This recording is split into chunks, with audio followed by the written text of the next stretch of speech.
Hello, guys and girls. Welcome back. Grab a cuppa. I've got a seat for you. And what is a campfire without camp stories?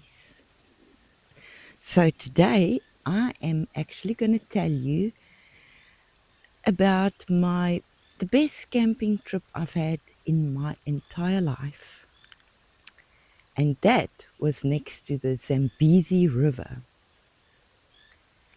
So grab a cuppa, come and have a seat, specially kept a seat for you, and let me share this amazing camping trip with you.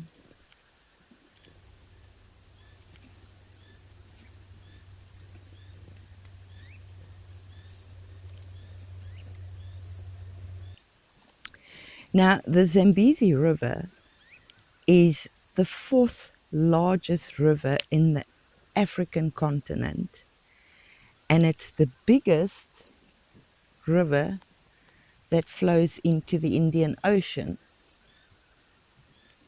And so we're going back in time, 1997, and my late husband and I decided we are going to go camping in the Zambezi. Now my late husband was born in Zimbabwe, so he had relatives in Zimbabwe.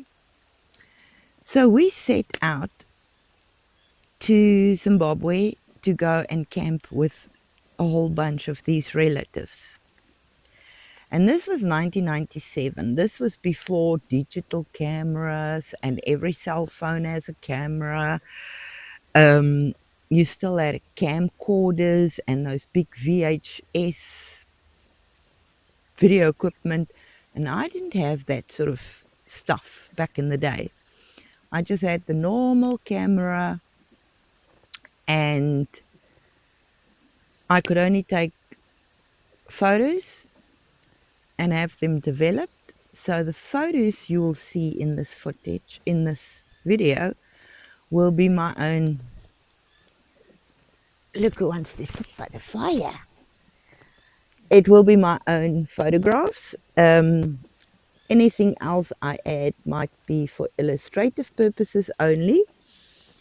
But all the photos is, and you'll see the quality in the 1990s. You'll see which photos belong to me because they are old. Anyway, so now the Zambezi River is also the border of Zambia, Botswana, and Namibia, and Zimbabwe, of course, the border around Zimbabwe. So we went to the Zambezi River, where it joins, or where it's the border between Zambia and Zimbabwe. So now we're driving down into this Zambezi savanna, bushland. And immediately on the way there, some of my husband's cousins started telling stories. And it was a harsh couple of years. There was a big drought. And so the animals, the prey, was very low.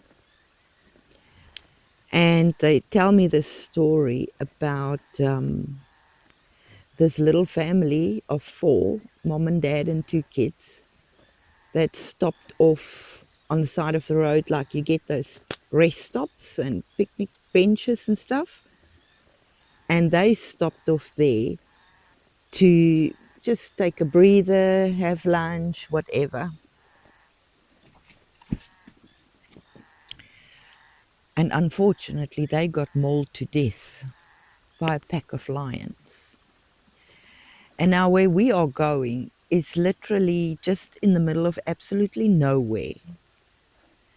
It's literally in the savannah, Zambezi bush veld. And so my nerves are getting already quite shot.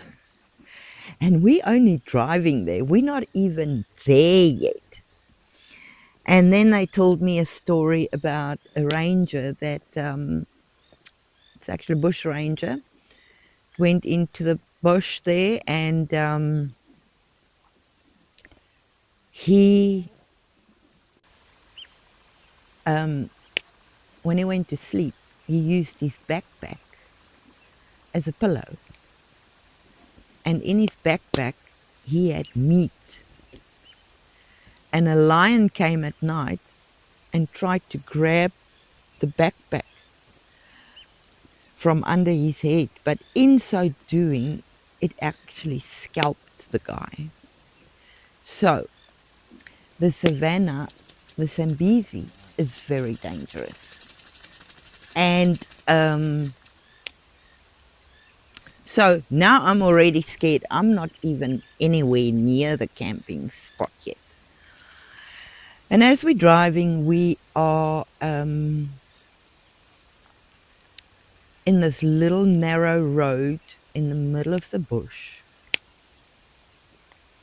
And suddenly in front of us was a few elephants. And if you know anything about elephants, you do not go too close to them. Those things will roll your car over.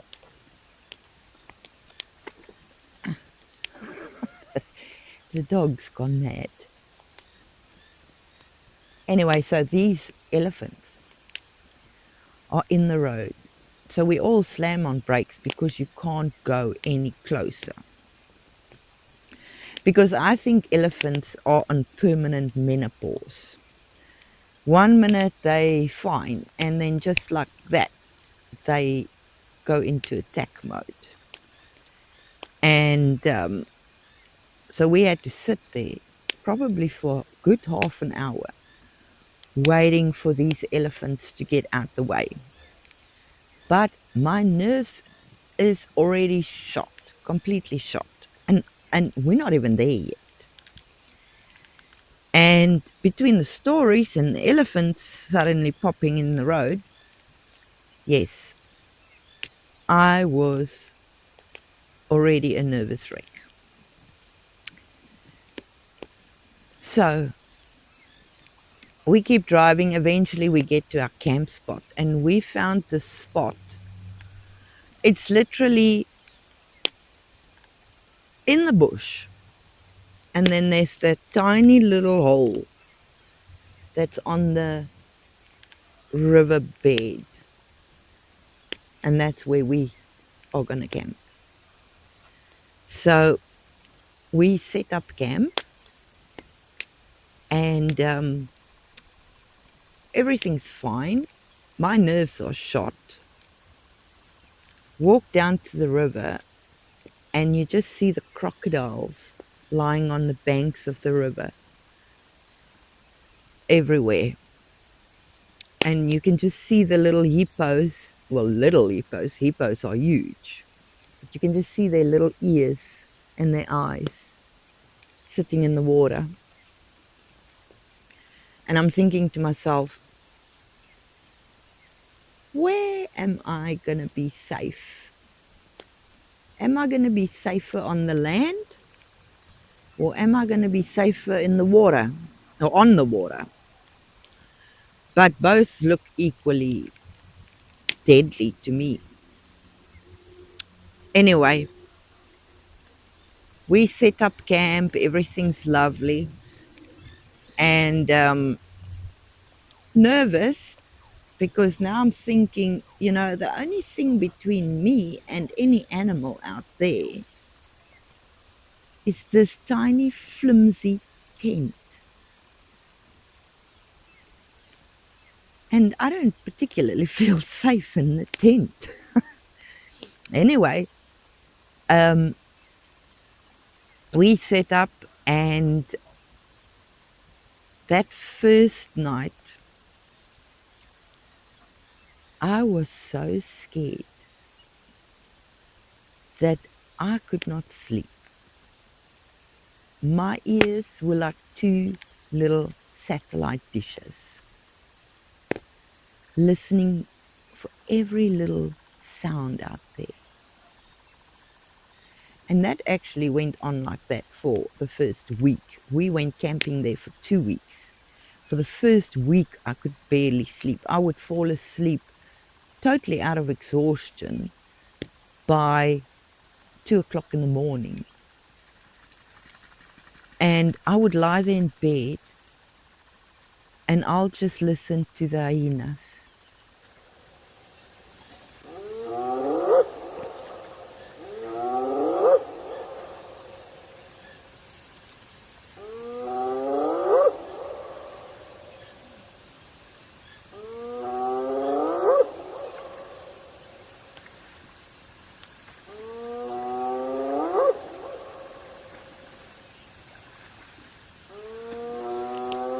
After a while, I actually started to really like that sound. At first I was very scared, but eventually I started to like the sound, and it was just the most amazing sound at night. And the sounds, the wildlife sounds, and just all the sounds in the savannah, it's just so magical. Even though your nerves are shot, it's magical. So the one day, what they've done is they've gone and dug a long drop to use as a toilet, and they put some like tarps around it so that you can have privacy. And the one day I went in there, and as I came out, I don't know who it was. It was a woman, and she just said, "Run." And I'm running. I've got no clue what I'm running for. I'm like, phew, I'm running. I've got no idea why I'm running, but we are both running. So I'm just running. And when we finally stopped running, she said to me, "As you came out, the elephants were coming down to the water, and we were between them and the water." So that was a narrow escape as well. And yes, because we went to the Zambezi very particularly to go fishing, we decided the next day we are going to go out on the boat. And I'm just going to lug in all the boat experiences in one tale, because I can't remember which day what happened on which day and all that. So I'm just going to give you all the boat stories.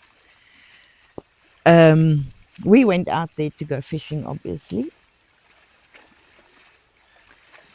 My late husband caught a beautiful, I don't know if it was 4.7 kilogram tiger fish. We actually had it mounted. It was beautiful, and once they mount it, the colors that come out is spectacular. A beautiful fish.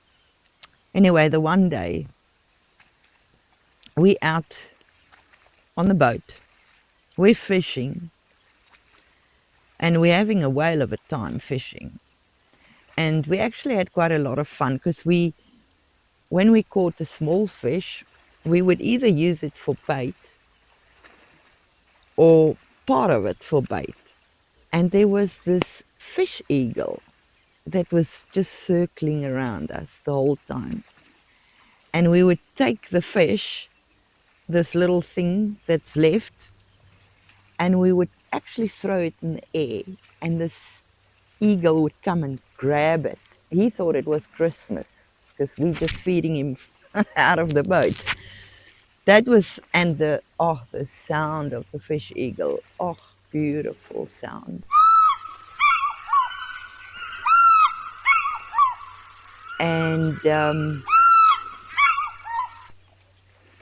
this particular day, we were out fishing and feeding the fish eagle, and one of the guys said he wants to use the outhouse, but there's no outhouse in the middle of nowhere. So we just pulled over to the nearest bank. We're on a boat now, remember? And he decides, okay, he's going to hop off and he's just going to go wee. But where we stopped, there was this bank. So because he was standing on the boat, he could get onto the bank. And he jumped onto the bank, and he was barely up there for 3 seconds when he came diving down that bank back into the boat. And he's like, go, go, go, go. And he actually jumped up there, and he nearly jumped straight into a lion. And he made the quickest U-turn he could and jumped back down there. I can just imagine how he must have felt when he just jumped up there and suddenly he jumps right in front of a lion. That was scary. But for him, not for me. But the worst thing that happened on that boat was we are going down the river and we're fishing. But we turn off the boat and we're just drifting, we're just flowing down with the current. And we're fishing and, and I'm seeing this whole herd of hippos in the water. Now, hippos are very dangerous, actually. And they can be very, very fast underwater too. Not long distance, only short distances, but very fast. And they are highly, highly territorial. And if you come into their territory, oh boy. And the problem is you only see little ears, and if there's a whole herd of them, you don't see when one goes under the water, and they run along the riverbed. And they are very prone to knocking your boat over. And once you land in the water, oh my goodness, you are fair game between them and the crocs. And so we're fishing and we're just drifting along the current, heading towards this herd of hippo in the water.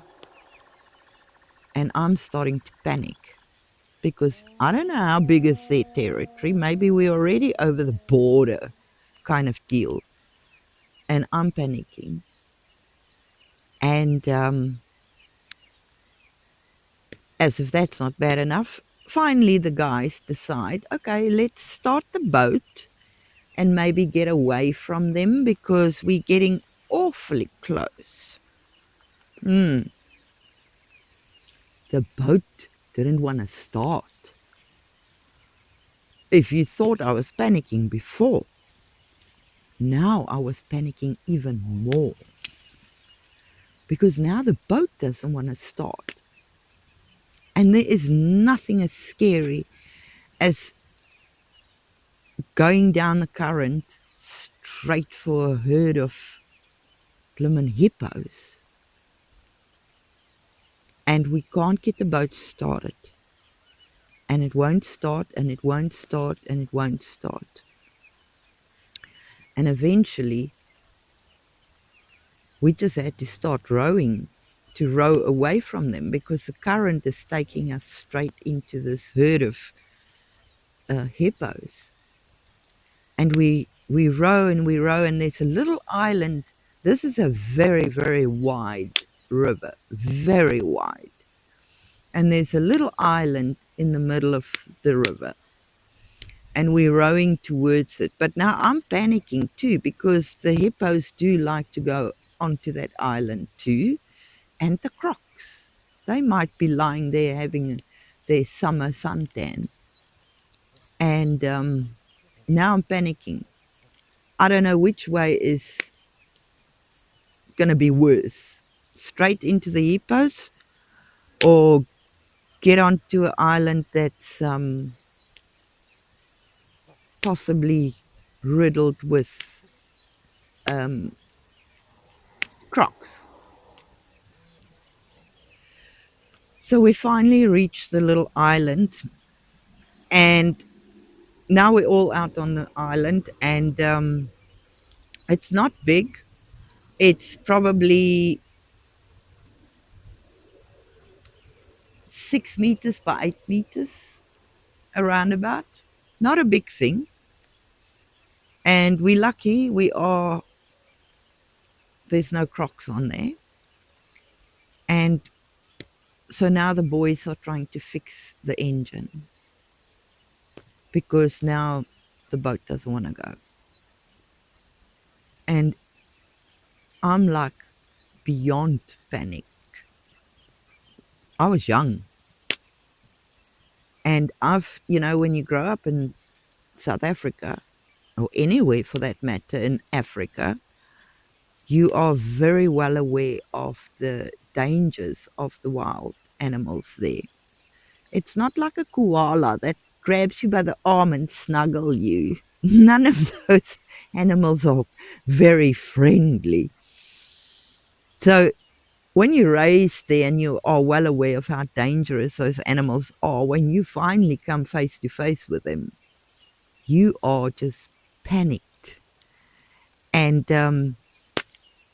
I always listen to the foreigners, how often foreigners are basically killed by the wild animals in South Africa, well, even in Africa, because they don't always appreciate how wild those animals really are.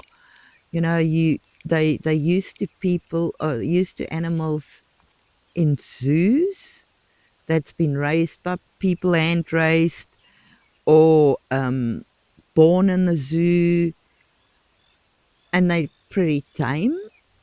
And when people go to anywhere in Africa, really, they misjudge those animals badly. Anyway, so finally they get the boat going again, and we got out of there. But that was scary. Then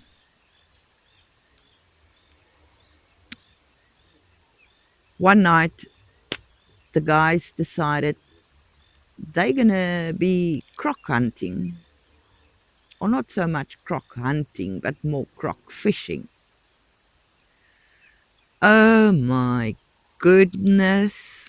So now we're all on the riverbank, and if you shine the torch on the water, all you see is these little yellow eyes, like a half moon, surrounding the bank. They're all just little eyes above the water, watching, because they are forever hoping that someone will fall in the water. Or not even fall in the water. If you come too close to the water, they'll come and help you into the water. Anyway, so the boys decided they're going to do croc fishing. And oh my goodness,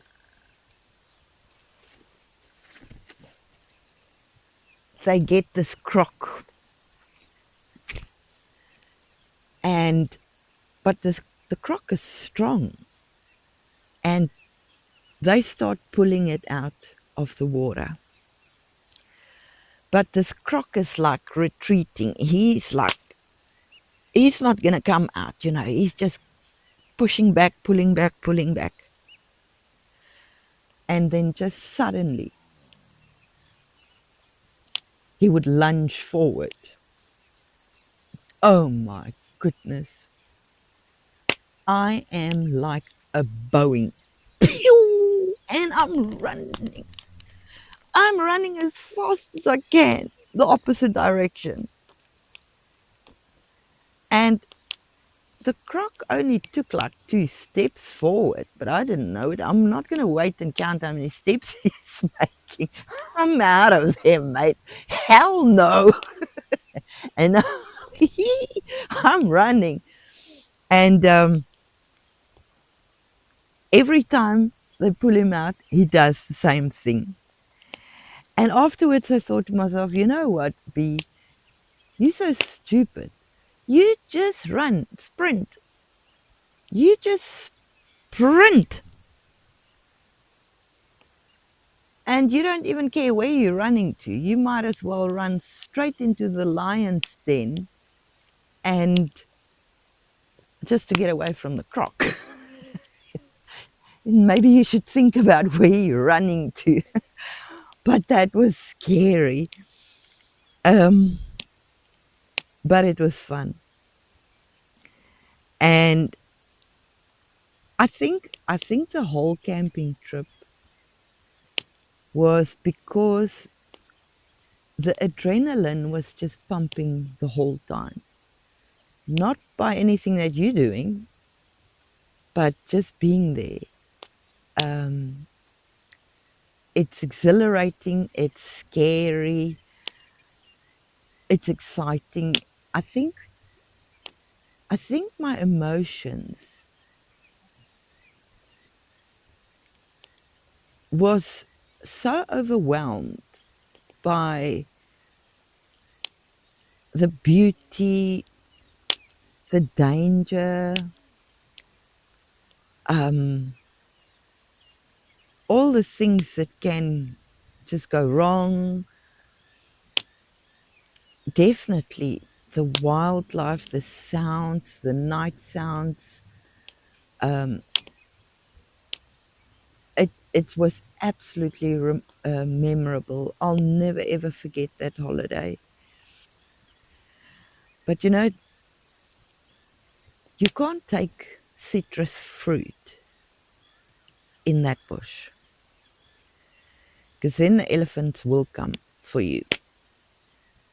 If they can smell citrus fruit a million miles away. And if you do take some in, you have to hang it very high in a tree. Otherwise, the elephants will come for it. And they'll just trample everything to get to it. And the one night, I didn't participate. It was too late at night. But some of these people put out some meat. They hung meat out of a tree, down a tree, in a tree. You know what I mean? And they were going to lure a lion. And I know they stayed awake for it. It wasn't near the camp, but I wasn't brave enough for that one. No ways. And the night before we left, we were sitting around the campfire like this, and talking. We just had dinner, And we only had the light of the fire and a string light. And we just had dinner. We're all just sitting there chilling. And the next minute, we start hearing branches breaking, which often happens when an elephant walks through the bush. And we can just hear it in the distance. And it's literally dark. Like yeah, it's this, that's how dark it is. And we're hearing these branches breaking in the distance. And then it's quiet. And then we hear it again, but this time a little bit closer. And it keeps getting closer and closer and closer.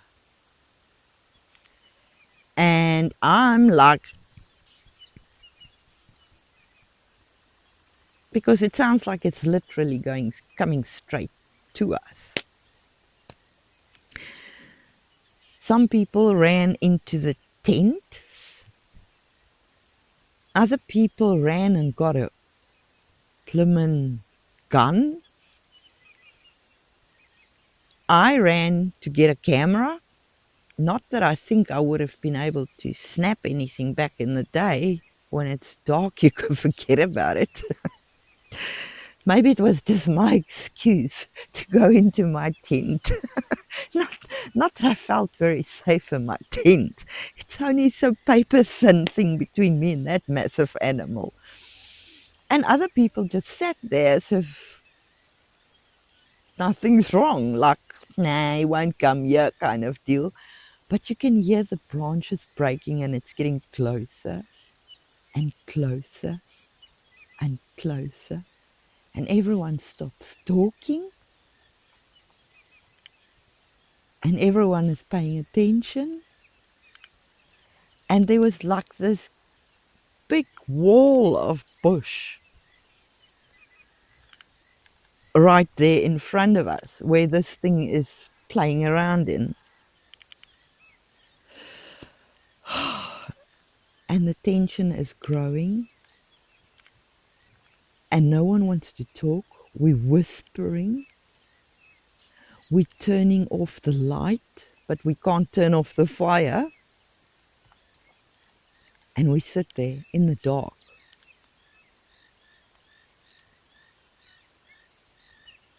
And the next second, coming through that wall of bush, was one of my husband's uncles that decided to pull a prank on us. Oh my soul, I don't know how brave he was to go into that dark bush anyway, where you can't see anything, to try and pull a prank on us. But that was very nerve-wracking. The whole holiday, or the whole camping trip, was absolutely nerve-wracking, but also absolutely amazing. It was definitely my best camping trip in my life. And I can highly recommend that. And I'm going to just put some extra photos in here at the end if I forgot to mention something. But yeah, tell me, where was your best holiday? And what stood out for you about your holiday or your camping trip in particular? And yeah, I hope you enjoyed the little story. And before you go, thank you for sitting with me. Thank you for having a cuppa with me out here in the cold night. But if you're interested in buying me a cuppa, I've created a link in the bottom for buying me a cuppa. And if you can't be bothered, that's fine too. I just appreciate you sitting here with me, listening to my scary story, and now I have to go and sleep while I'm probably very happy I'm sitting in Australia right now. The worst thing that's going to come out here is a possum. Yeah, so if you would like, the link's in the bottom. If you can't be bothered, just thank you for being here. And thank you for watching this little story. And I'm looking forward to seeing you again on the next one. Take care, guys. Stay safe. Stay blessed. Toodaloo.